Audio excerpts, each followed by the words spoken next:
Josh, you can't make too many bogeys. That was his comment to me. And I kind of looked at him. He's like, yeah, you can't make too many bogeys, meaning if you get a little bit off, find a way to make a bogey and move on. Because you're not going to make a lot of birdies at a U.S. Open, historically, traditionally. And so if you make a double or more, man, it's hard to make that up.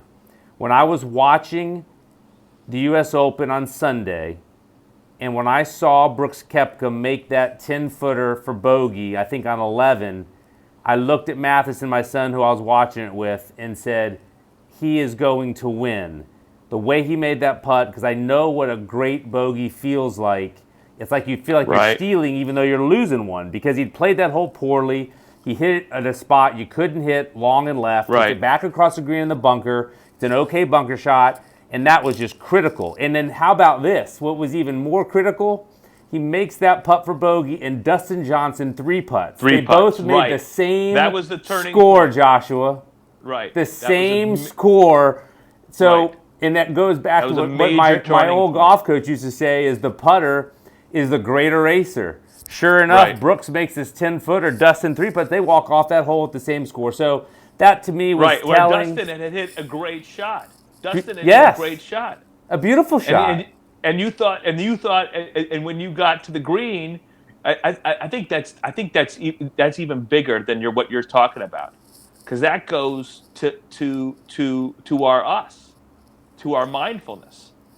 Yes. So that right there is where it's so easy, even for a huge powerhouse and a great personality like Dustin Johnson. He's like, oh, my guys, Brooks is in trouble. They're friends. I got a great look. I'm definitely gonna make this. He's talking to himself. Sure. And no matter how much you can look at him as saying he's a guy who never gets ahead of himself, there it was. You could sense it there. I think that was the first time the whole week I saw that from him, even though he didn't putt well all weekend, and obviously that was the difference. But actually, you could really see it.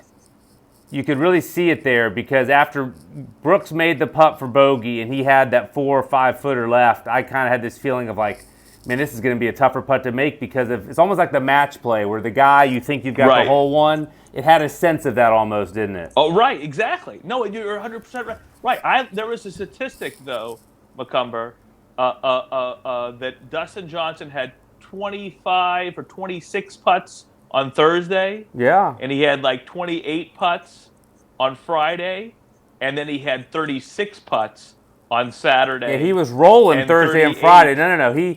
It completely changed for him on the weekend. He putted beautifully. He putted beautifully Thursday and Friday, Dustin, and that's why he was in that position.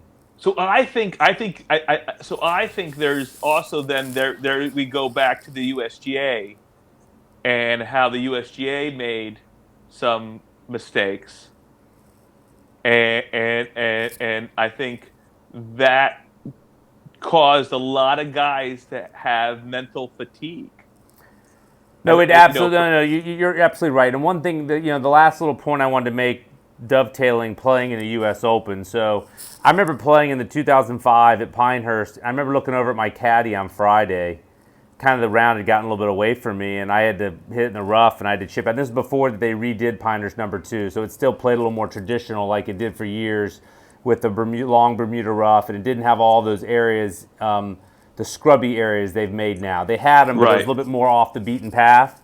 And so you could easily drive it in the rough, thick Bermuda rough, and you were hacking it out if you didn't get a great lie. Did you make the cut? I did not make the cut, no. I shot 73 the first day and was in really good shape, and just could not quite follow Mark's advice on Friday. I got a little bit over par early, and I was in a spot where I needed to take my medicine, and another bogey was going to be fine, and I ran it up the green and got a little too cute, and it came back at my feet, and I made a double and made another double. But I looked at my caddy after about 5 or 6 holes left, 7 holes left. I go, man, this is just not normal golf. Like, you chip out of the rough. I have a sandwich in my hand, and I could not go at the flag. I had hit it in the middle of the green to 20 feet. And when do you play golf where that's how you play? So the element of playing a U.S. Open and way it got on Saturday versus the where these guys are playing week in and week out on the PGA Tour, it feels like a complete different game. So that's why it's survival of the fittest, and that's why you see guys handle it better than others, because it's nothing that they're used to except maybe once a year. And so it exacerbates it because you have to play Right. so conservatively.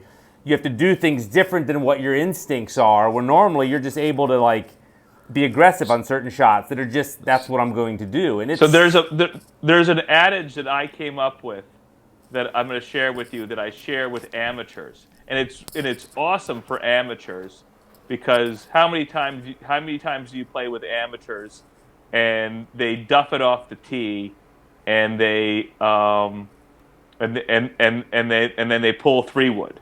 oh yeah.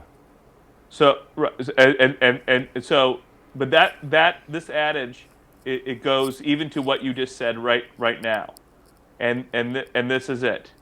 Never hit the shot you hope you can make. Hit the shot you know you can make. Absolutely. Even if the shot is just a pitching wedge 50 yards.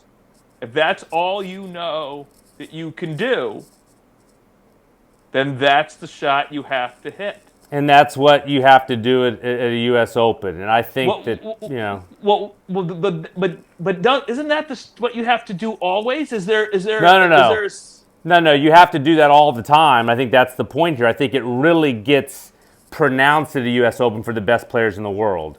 So I think that, yes, you have to do that all the time, and I tell my players all the time, but that's for the best players in the world, it really stands they up. get away with stuff? And, they can get away with stuff at other easier. places, but you cannot when the golf course is like this. Is that brutal? Yeah. All right, so I think this is a good visit with you, Joshua Dunn. I look forward to doing many more with you. Our Mindful Sports Think, Breathe, Act video podcast. So I look forward to doing more with you, and we'll get some more details on some other sports coming up. The College World Series is going on now. My Gators are playing, so we'll get to expand on some of these topics.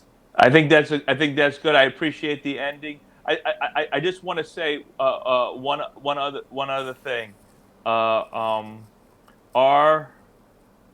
mindfulness is crucial.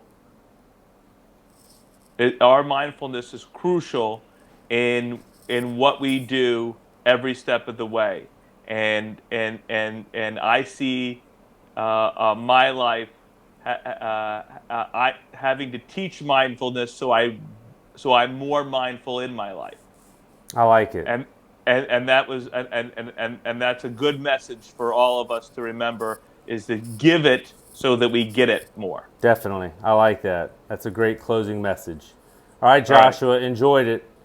Thank you. All right. Bye.